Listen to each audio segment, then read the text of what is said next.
Episode 10 के starting में जेईवॉन और जून पूरी रात एक दूसरे के साथ रोमांस करते हैं, पर सुबह होने के बाद जून देखता है कि जेईवॉन उसके साथ बेड पर नहीं है और इसलिए वो उसे फोन मिलाता है, पर उसका फोन नहीं लगता है। इसलिए जून उसे आसपास ढूंढने लगता है। तभी वो देखता है जेईवॉन जुनपियो के साथ बैठकर बातें कर रहा है और इसलिए वो भी उन्हें जाकर ज्वाइन कर लेता है और बोलता है मैंने सोचा कि तुम चले गए। और उसका डरा हुआ चेहरा देखकर जेईवॉन बोलता है तुम डर गए क्या? तुम चिंता मत करो, मैं दोबारा ऐसा कुछ नहीं करूंगा जिसकी वजह से तुम्हें डर लगे। जून बोलता है मुझे दोबारा अकेला मत छोड़ना। जेईवॉन बोलता है मैं तुम्हें दोबारा अकेला नहीं छोड़ूंगा। इसके बाद नेक्स्ट सीन में जेईवॉन और जून साथ में चल रहे होते हैं। तभी जेईवॉन बोलता है तुम्हें भूख लगी है क्या? जून बोलता है हाँ मुझे लगी तो है, क्या हम दोनों कैफेटेरिया में चल के कुछ खाएं क्या? जेईवॉन बोलता है अब जब हम दोनों एक दूसरे को डेट करने लगे हैं तो क्यों नहीं हम दोनों एज अ कपल किसी स्पेशल जगह जाकर साथ में मील खाएं। जिसके बाद वो दोनों साथ में एक अच्छे से रेस्टोरेंट में खाना खाने लगते हैं। तभी जून जेईवॉन से पूछता है जेईवॉन क्या सच में? जून बोलता है हाँ हम सच में डेटिंग कर रहे हैं। ये सुनकर जून बहुत ज्यादा खुश हो जाता है और उसे खुश देखकर जेईवॉन बोलता है तुम इतने खुश क्यों हो रहे हो? जून बोलता है मैं खुश इसलिए हूँ क्योंकि तुमने अब साफ साफ सब कुछ क्लियर कर दिया है और मैं हैप्पी इसलिए हूँ कि मुझे वो इंसान मिल गया है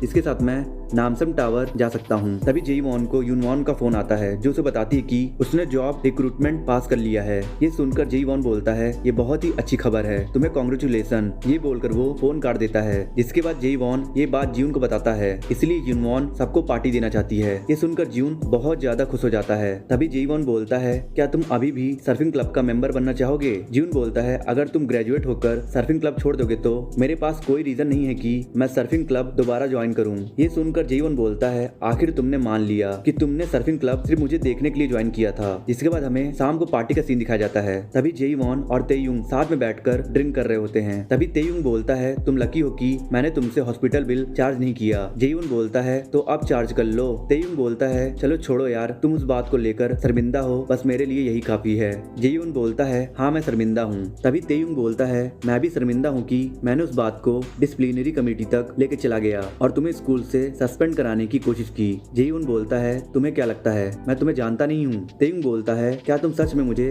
इतने अच्छे से समझते हो? जेईवॉन बोलता है हाँ मैं तुम्हें अच्छे से समझता हूँ। तेयुंग बोलता है तो फिर तुम मेरे जैसे इंसान के साथ अभी तक दोस्ती क्यों निभा रहे हो? जेईवॉन बोलता है जब मैं तुमसे पहली बार मिला था तो मैंने सोचा क्या है ये लड़का जो दूसरों के सामने जरा भी दिखावा नहीं करता है, चाहे कोई भी तुम्हें कैसे भी जज करे, तुम हमेशा सबको एक ही तरह ट्रीट करते हो, यही बात तुम्हारी मुझे अच्छी लगती है। जिसके बाद जून और जुनपियो भी पार्टी में आते हैं और यूनवॉन को कांग्रेस बोलते हैं और जून यूनवॉन से अपने दोस्त जुनपियो को इंट्रोड्यूस कराता है। जिसके बाद नेक्स्ट सीन में एरी जून से बोलती है आज तुम बहुत अच्छे से सजे हो, पर किसके लिए? जून बोलता है मुझे सजने की कोई जरूरत नहीं है क्योंकि जेईवॉन मुझे ऐसे ही पसंद करता है जैसे मैं हूँ। ये सुनकर एरी शर्माने लगती है और तो फिर तुम दोनों के बीच सब कुछ कैसा चल रहा है? जून बोलता है हम दोनों एक दूसरे को ऑफिशियली डेट कर रहे हैं। एरी बोलती है तो क्या वो तुम्हें अच्छे से ट्रीट कर रहा है? जून बोलता है अब तो सिचुएशन ऐसी हो गई है कि हम दोनों एक दूसरे के बिना एक पल भी नहीं रह सकते हैं। इसके बाद नेक्स्ट सीन में तेयुंग लीना से बोलता है लीना मुझे तुमसे बात करनी है। लीना बोलती है मुझे तुमसे कोई बात नहीं करनी है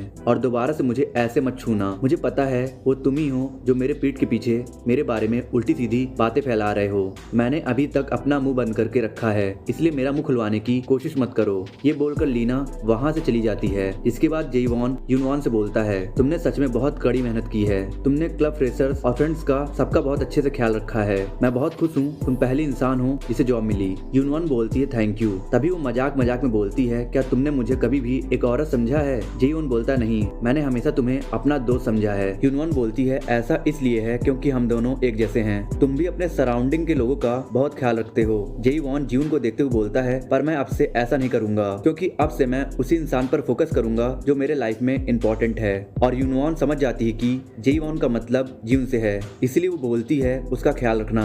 और क्योंकि यूनवॉन ऐसे एक्सप्रेशन दे रही थी जिसे देखकर कोई भी बता सकता है कि वो समझ गई है कि जून और जेईवॉन के बीच में चल क्या रहा है, इसीलिए जेईवॉन भी बोलता है तुम कुछ भी बोलती हो। यूनवॉन बोलती है हम दोनों 6 साल से दोस्त हैं, तुम्हें क्या लगता है मैं तुम्हें समझती नहीं हूँ? इसके बाद नेक्स्ट सीन में जेईवॉन युंजी से बात करने चला जाता है जो बहुत ज्यादा शराब पी रही थी और वहाँ जाकर जेईवॉन बोलता है युंजी अभी भी कुछ चीजें हैं जिसके बारे में मैं सोचता हूँ तो मुझे तुम्हारे लिए शर्मिंदगी फील होती है। मुझे पूरा यकीन है तुम्हारे दिमाग में कुछ ऐसी बातें होंगी जिन्हें सोच के तुम्हें मेरे लिए शर्मिंदगी फील होता होगा।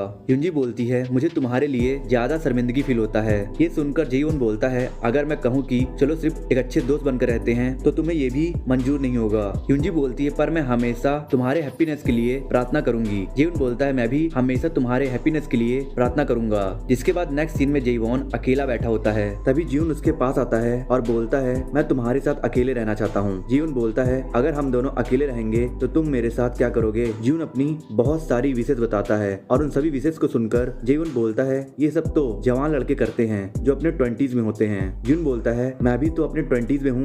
जीवन बोलता है अरे हाँ यार तुम भी तो अपने 20s में हो। जीवन बोलता है हाँ तो फिर तुम मेरे साथ ये सब करोगे। जीवन बोलता है अच्छा ठीक है जैसा तुम चाहो। ये सुनकर जीवन बोलता है तो फिर हम लोग यहाँ से चलें। जीवन बोलता है आज यूनवॉन के लिए एक स्पेशल दिन है इसलिए मुझे लगता है कि अभी हमें यहीं रुकना चाहिए। जीवन बोलता है अच्छा ठीक है मैं बाथरूम होकर आता हूँ। और जब वो बाथरूम जाने के लिए ऊपर जाता है तो वो देखता है कि जुनपियो और यूनवॉन पैशनेट किस कर रहे होते हैं और ये देखकर जीवन शॉक हो जाता है और वहाँ से चला जाता है। और जीवन को देखकर जुनपियो और यूनवॉन भी शॉक हो जाते हैं और जीवन के वहाँ से जाने के बाद वो दोनों दोबारा से किस करने लगते हैं। इसके बाद जीवन जाके ये बात जीवन को बताता है कि वो जुनपियो और यूनवॉन को किस करते हुए देखकर बहुत शॉक हो गया। और ये बात सुनकर जीवन भी शॉक हो जाता है पर उसके एक्सप्रेशन को देखकर जीवन बोलता है वैसे यूनवॉन इससे भी ज्यादा शॉक होगी जब उससे हमारे रिलेशनशिप के बारे में पता चल जाएगा। जीवन बोलता है तुमने सही बोला वो हुई थी। ये सुनकर जीवन बोलता है क्या यूनवॉन को भी हमारे बारे में पता है। जीवन बोलता है उसने तो उसी समय